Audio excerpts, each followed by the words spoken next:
पण सगळे रसिक हो, माझा मनापासून नमस्कार. पुढचा कार्यक्रम पाहायला खरं आपण सगळेच खूप उत्सुक आहोत. पण आज कलाछायांनी केलेल्या ह्या सत्कारामुळे मी खरंच खूप भारावून गेली आहे. 75 साली पुण्यामध्ये मनीषा नृत्यालय सुरू करताना रोहिणीताई, प्रभाताई यांचे आदर्श माझ्यापुढे होते.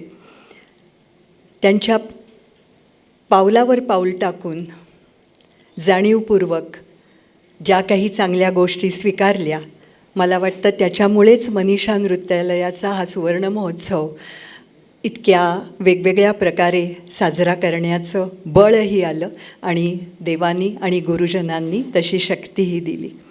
आज मला विशेष आनंद होतो आहे की मी आणि जयश्री आमच्या 10व्या-11व्या वर्षी बाळासाहेब गोखल्यांच्याकडे शिकत होतो आणि भरत आम्हाला तबल्याची संगत करायचा. आज या दोघांच्या हस्ते माझा सत्कार झाला हे म्हणजे अगदी सोने पे सुहागा असं मला वाटतं.